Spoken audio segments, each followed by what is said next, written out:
जो व्यक्ति आलस्य के कारण अपने समय को नष्ट करता है, एक दिन वही समय उस व्यक्ति को नष्ट कर देता है।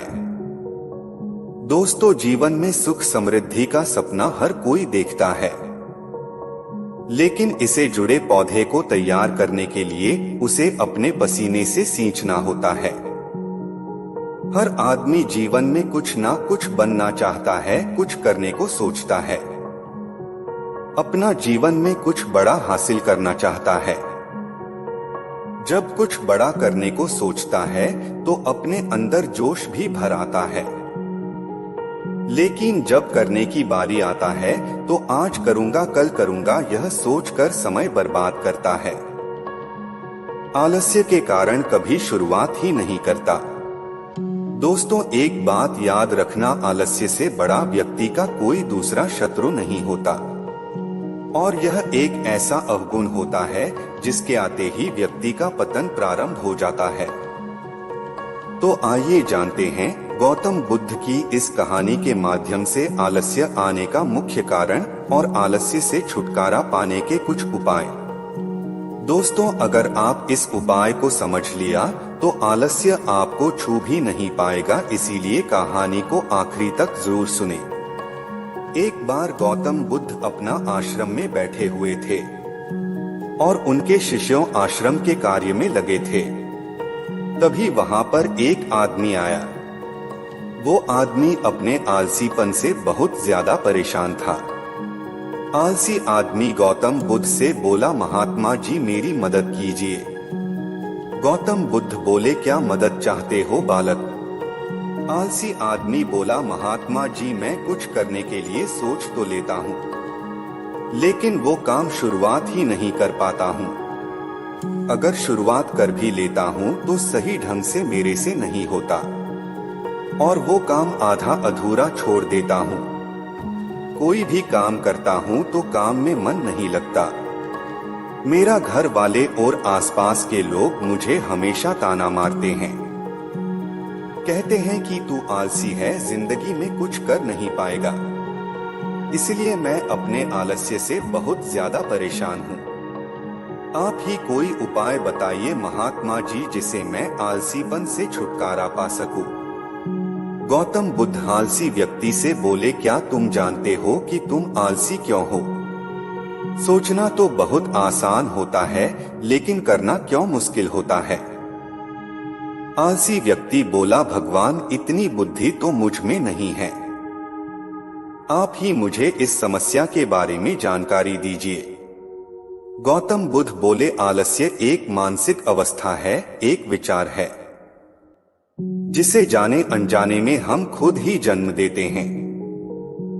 आलस्य दो मूलभूत कारणों की वजह से ही जन्म लेता है, एक है शारीरिक और दूसरा है मानसिक। शारीरिक कारणों में पहला कारण है हमारी दिनचर्या। जब तक हमारी दिनचर्या सही नहीं होगी आलस्य आता रहेगा। जैसे गलत तरह का भोजन। हम सभी जानते हैं कि हमारे शरीर को भोजन से ऊर्जा मिलती है, और यह ऊर्जा सजीव चीजों से मिले तो अच्छी, यानी कि प्राकृतिक रूप से जो हमें भोजन की वस्तुएं प्राप्त होती है उनसे अगर यह ऊर्जा मिले तो हमारा शरीर इसे अच्छी ऊर्जा प्राप्त करता है। इसे उलट यदि हम निर्जीव वस्तुओं से ऊर्जा प्राप्त करते हैं तो यह हमें आलस्य की ओर लेकर जाती है। दूसरा कारण हमारी शारीरिक गतिविधियां भी हमें आलस्य में फंसा सकती है। गौतम बुद्ध ने आलसी व्यक्ति को अपने शिष्यों की तरफ इशारा करते हुए कहा, देखो इनके चलने फिरने बैठने के तरीकों में तुम्हें कुछ अलग नजर आ रहा होगा। आलसी व्यक्ति कुछ समझ नहीं पाया। फिर गौतम बुद्ध ने उसे कहा, मेरे शिष्यों जब भी बैठते हैं तो वे रीढ़ की हड्डी को एकदम सीधा रखते हुए बैठते हैं। चलते हैं तो उनके दोनों पैरों के बीच अच्छे से संतुलन बना रहता है, और जब वह सोते हैं तो उनका शरीर एकदम शिथिल रहता है। ऐसा करने से उन्हें रात्रि में एकदम सही तरीके से नींद आती है। आलसी व्यक्ति बोला, लेकिन नींद तो आलस्य का एक स्वरूप है। बुद्ध बोले हाँ, अगर उसे ज्यादा मात्रा में लिया जाए तो। बुद्ध ने इस बात को आगे बढ़ाते हुए कहा, नींद कम मात्रा में लोगे तो तुम्हें अगले दिन थकान महसूस होगी और ऐसा करने से ज्यादा आलस्य शरीर में आएगा। नींद ज्यादा लोगे तब भी यही परिणाम होगा। इसीलिए नींद को ना ज्यादा ना कम, एकदम सही मात्रा में लेना अति आवश्यक है। आलसी व्यक्ति बोला, हाँ यह तो मैंने भी अनुभव किया है। फिर बुद्ध बोले, अब मानसिक कारणों के बारे में जान लो। मानसिक कारणों में सबसे पहले हैं हमारी पुरानी गलत धारणाएं। अक्सर ऐसा होता है कि हम पहले जिन कामों में असफल हो चुके हैं उसे लेकर हमारे अंदर ऐसी भावनाएं बन जाती है कि हम उस काम में हमेशा असफल होते रहेंगे, जिस वजह से हमें उस काम को करने में आलस आता है।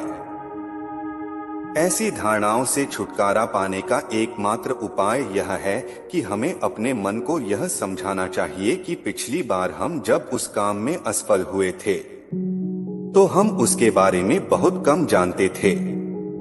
अब हम उस काम के बारे में ज्यादा जानते हैं, क्योंकि असफल होने के बाद हम उसे काफी कुछ सीखे हैं और अब पहले से ज्यादा अनुभूति भी है और इस बार तैयारी भी पहले से बेहतर है।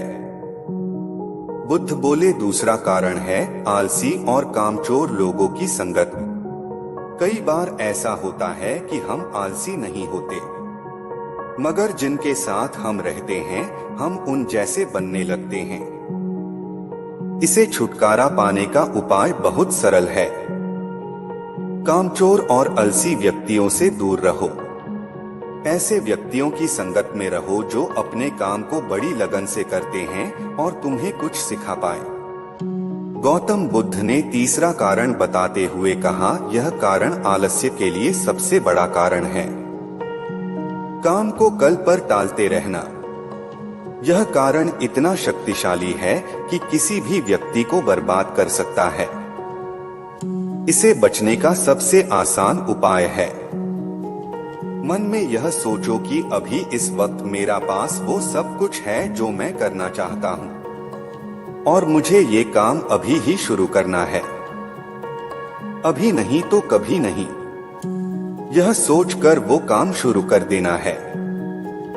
असफल होने के बाद भी वो काम बार बार करना, क्योंकि मान लो तुम किसी रेगिस्तान में फंस गए हो और तुम्हें प्यास लगी है तो तुम क्या करोगे? आलसी व्यक्ति बोला, मैं जल्दी ही रेगिस्तान के आसपास कोई गांव की तलाश करूंगा या ऐसी जगह की तलाश करूंगा जहां पर मुझे पानी मिल सके। गौतम बुद्ध बोले, अगर तुम्हें काफी देर ढूंढने पर भी पानी ना मिले तब तुम क्या करोगे?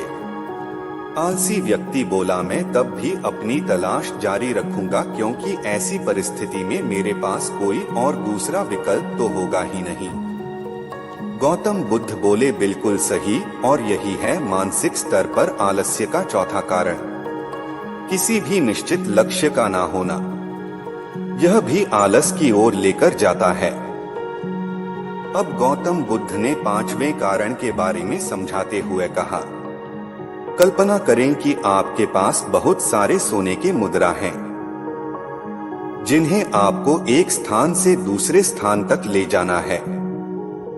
तुम चलते चलते थक जाते हो और किसी पेड़ के नीचे बैठ जाते हो और तभी तुम्हें दूर से तुम्हारी तरफ दौड़कर आ रहे डाकू दिखाई देते हैं, तो क्या तब भी तुम आलस करके वहीं बैठे रहोगे या ऐसी परिस्थिति में तुम वहां से उठकर दौड़ने लगोगे?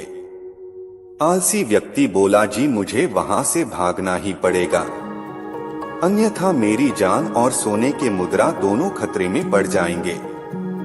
बुद्ध बोले, यानी कि तुम्हारे पास एक खास वजह होगी दौड़ने के लिए। यही है आलस्य का पांचवा कारण, किसी भी काम के लिए खास वजह का ना होना। आलसी व्यक्ति महात्मा बुद्ध की बातों से संतुष्ट हुआ। वह बोला, महात्मा जी, मैं अब आलस्य के बारे में सब कुछ जान चुका हूँ और अब मैं इन सभी कारणों पर काम करूंगा और अपने आलस्य को दूर भगा दूंगा। दोस्तों, आशा करता हूँ गौतम बुद्ध और आलसी व्यक्ति की ये कहानी आपको अच्छी लगी होगी और यह सुनने के बाद अब आप कभी भी जीवन में आलस नहीं करेंगे।